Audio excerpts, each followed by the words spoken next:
안녕하십니까, 김성구입니다. 오늘은 반야심경과 양자역학의 제2부 12번째 강의로서 없음의 작용에 대해서 말씀드리고자 합니다. 내용을 요약하자면 없음이라는 것이 없으면 질서와 규칙도 없고 있음도 없다, 이렇게 말씀을 드릴 수 있겠습니다. 무색, 무수상 행식 다음에 반야심경에 나오는 구절은 무아니 비설신의 무색 성향 미촉법입니다. 그래서 조동종의 개조 동산 양계 스님이 어렸을 때 고향의 작은 절에 출가했었는데 반야심경을 외우다가 무아니 비설신의에서 자신의 코를 만지면서 여기 이렇게 있는데 왜 없다고 할까 하고 스승에게 물음을 던졌다고 합니다. 그거 누가 대답할 수 있겠어요? 스승이 대답하지 못하고 동산 스님 보고 남방으로 가서 선을 배우라고 일러줬다는 일화가 있습니다. 근데 공의 뜻은 그 미묘하지만 그 일차적인 의미는 분명히 없음입니다. 그래서 반야심경은 시고, 공중, 무색, 무수상행식이라고 말한 것이거든요. 근데 불교인이 아니라면 누구나 다 동산 스님처럼 생각할 겁니다. 그런데 무라는 것이 이렇게 간단한 것이 아닙니다. 없음은 단지 하나의 개념이긴 하지만 없음도 없음의 작용이 있고 없음이라는 개념이 있어야 있음에 어떤 정리한 질서가 생겨요. 이제 무의 작용과 역할에 대해서 한번 생각해 보기로 하겠습니다. 먼저 없음의 작용 중에서 제일 쉬운 것은 숫자 0과 1입니다. 공을 1차적인 개념이 무로 생각하면 공이 아무런 역할을 할 수 없을 것 같지만 공의 개념이 인류 문화에 끼친 영향은 참으로 크다고 할 수 있어요.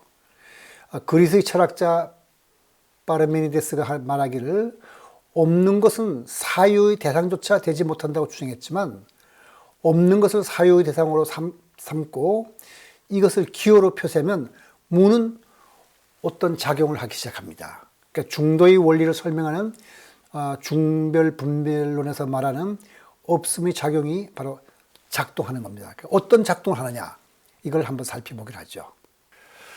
먼저 인도 숫자의 위력을 한번 우리가 생각해 보죠. 우리는 지금 아랍의 숫자라고 그러지만 그 사실 인도에서 만들어졌기 때문에 인도 숫자거든요. 그러니까 순수하게 탄생하기 전에도 사람들은 수를 나타내기 위해서 숫자를 만들었지만 0이라는 숫자를 만들고 그것을 사용해서 자릿수로 사용한 것은 인도밖에 없어요.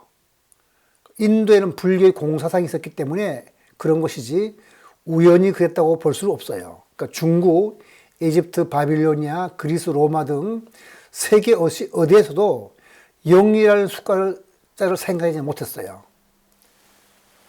그건 뭐냐면 그 사람들에게는 공의 개념이 없었기 때문이거든요. 참고로 말씀드리자면 바빌로니아에는 없음을 나타내는 기호가 있었어요. 그렇지만 그걸로서 자릿수로 나타내는 데 사용하지 않았기 때문에 사실은 숫자라서 의미가 없는 거죠. 그럼 자릿수로 나타낸다는 건 뭐냐, 이런 거죠. 오늘날 우리가 사용하는 아랍의 숫자는 아까 말씀드린 대로 인도 숫자인데 그 없음을 뜻하는 0이라는 숫자가 있어서 빈자리를 0으로 나타내는데 만일 없음을 뜻하는 0이라는 숫자가 없었다면 이런 빈자리를 0으로 나타내지 못했을 겁니다.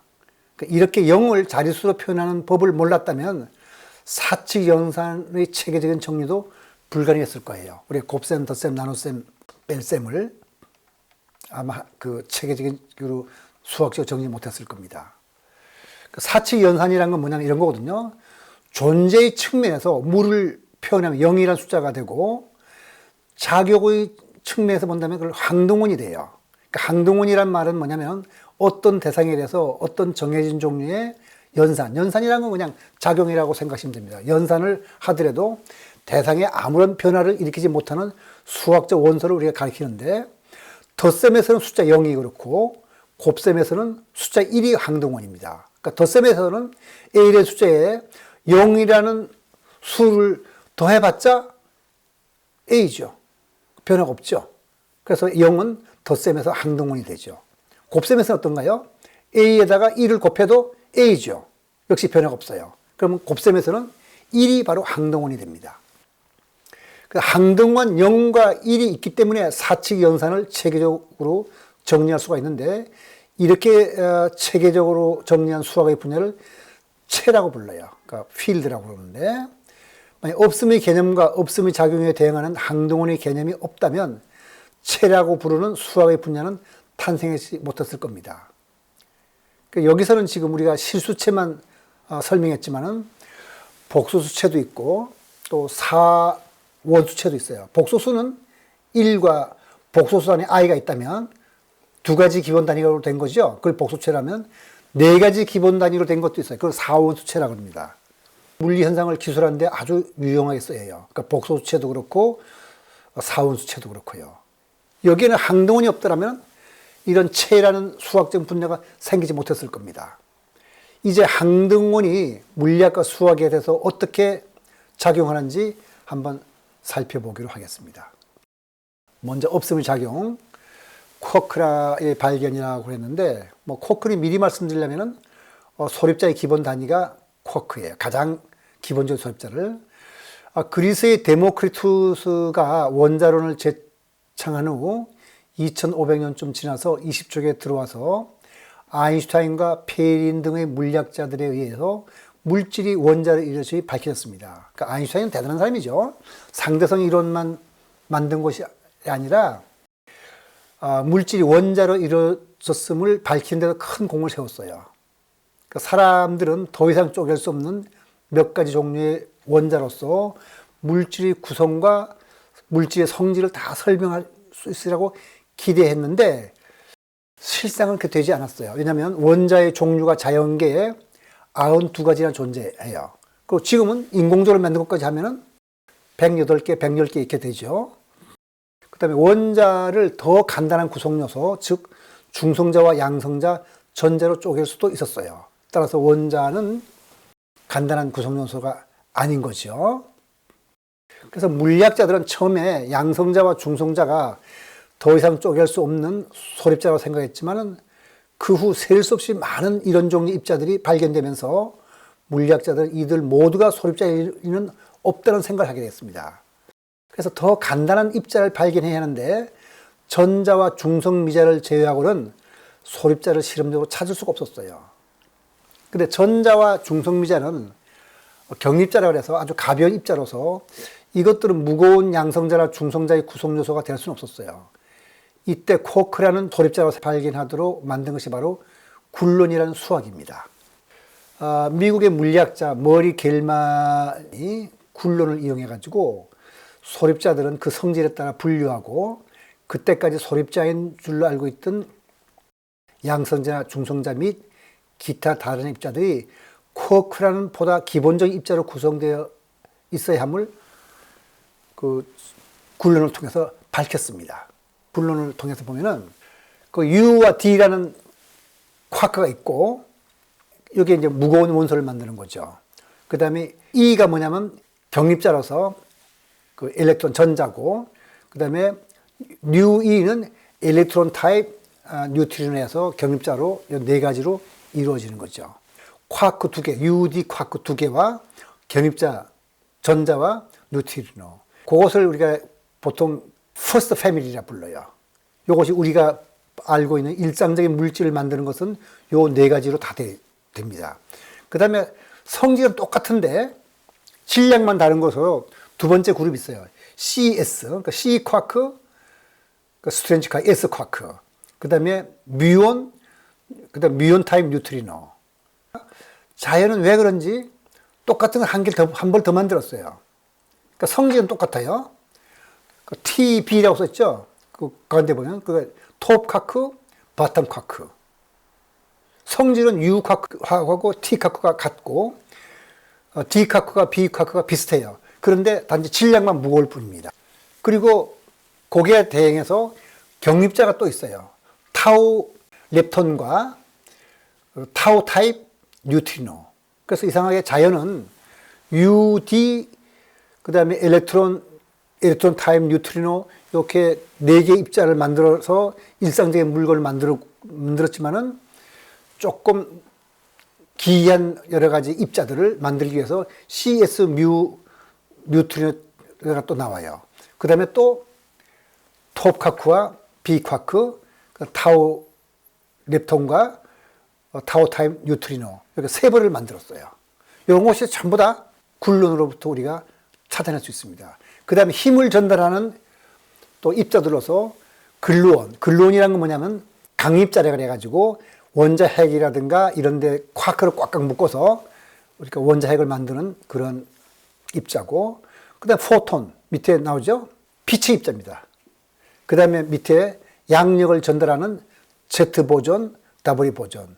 그 다음에 제일 오른쪽 위에 있는 것, 힉스라는 것이 마지막에 발견된 입자인데, 모든 소립자들한테 질량을 주는 그런 입자로서 이런 것이 전부 다 그룹 세어리에서 나옵니다. 근데 그룹 세어리가 나오려면 아까 말씀드린 대로 항등원, 아무런 작용하지 않는 어떤 원소가 있어야 돼요. 이게 바로 없음의 작용입니다. 그래서 굴론이 성립하기 위해서는 항등원, 즉 무의 개념이 꼭 필요합니다. 만약 굴론이 없었다면 현대 소립자 물리학은 탄생하지 못했을 것이고, 그 다음에 소립자 물리학에서 소립자를 분리하고 새로운 소립자를 얘기하는 것은 다 굴론 덕분입니다. 이 세상을 한 가지 종류의 소립자와 상호작용만으로 성립하는 통일적 이론도 굴론을 이용해서 어떤 그런 통일점을 만들려고 그러는 거죠. 그러니까 공을 1차적인 개념인 무로 생각하면 공이 아무런 역할을 할 수 없을 것 같지만 공의 개념이 인류 문화에 끼친 영향은 참으로 크다고 할 수 있어요. 그러니까 정신적인 면은 고라지 않았음에도 불구하고 이렇게 역설적이고 신비스러운 조화를 부리는 개념이 바로 무입니다. 그러니까 정신적인 면까지 포함하여 신비한 무의 참모습을 그대로 체득한 것이 바로 반야고, 이것을 불교적으로 표현한 것이 바로 공이 아닐까 합니다. 적어도 반야신경에 의하면 그렇습니다. 그래서 불교의 선을 깊이 있게 수행한 뇌과학자 제임스 오스틴은 선의 의미를 뇌과학적으로 설명하면서 이런 말을 했습니다. 선수행은 일종의 생각하지 않음이라고 할 수 있다. 다시 말해서 머리와 마음을 푹 쉬는 거죠.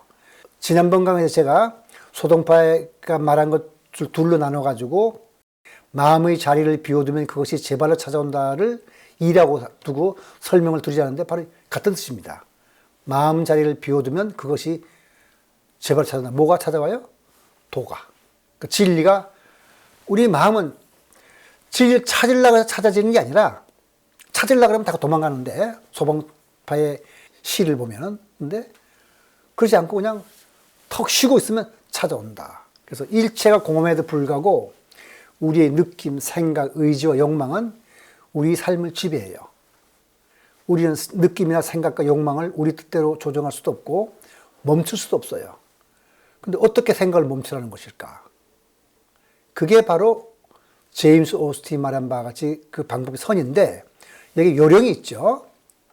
그 요령이 뭐냐면 바로 팔정도에서 말하는 정념을 말하는데, 저는 여기서 사띠라고 말하겠습니다. 그러니까 세상에는 많은 종류의 명상법이 있습니다. 그러니까 불교만 하더라도 가나선이나 윗바사나를 비롯해서 많은 종류의 선이 있지만, 불교 선의 특징은 거기에 반드시 사띠가 따라 있어야 돼요.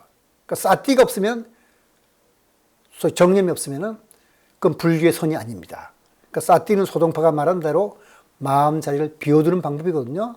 그러니까 부처님이 설법을 들어보고서 사띠가 뭔지 한번 우리가 이해하도록 해죠. 그러니까 마찌마니까야 19번째 경, 두갈래 사유경에 나오는 건데, 여름의 마지막 달에 모든 곡식을 마을에서 거두어 들였을 때 소치는 사람들이 소를 지키면 그는 나무 아래나 노지에서 논일면서 여기 소들이 있다라고만 할 정도로 사띠를 확립한다. 그 정도로 하는 거예요. 그러니까 소를 갖다 뭐 여기를 가라 저기를 가라 그런 게 아니라 그냥 가만두는 거죠. 수행선들이요, 이와 같이 나는 착하고 건전한 것들에 대해서는 여기 이러이러한 상태가 있다라고만 할 정도로 정념을 확립했다. 내 마음을 잘 살펴봐서 내가 이렇게 이러이러한 상태에 있구나. 고개 끝낸다는 겁니다. 그러니까 마음을 가지고 들볶지 말고 가만히 비워두라. 이런 뜻이죠. 사티가 바로 정신적인 측면에서 살펴본 없음의 작용입니다. 그러니까 지금까지 삼재에서 말하는 공과 중 가운데 공의 일차적인 뜻인 없음과 없음의 작용에 대해서 살펴보았는데 다음 강의에서는 사물의 실상이 공이라고 하면서 왜 또 가라고 하는지 가의 의미에 대해서 살펴보기로 하겠습니다. 오늘 12강은 여기서 마치도록 하겠습니다.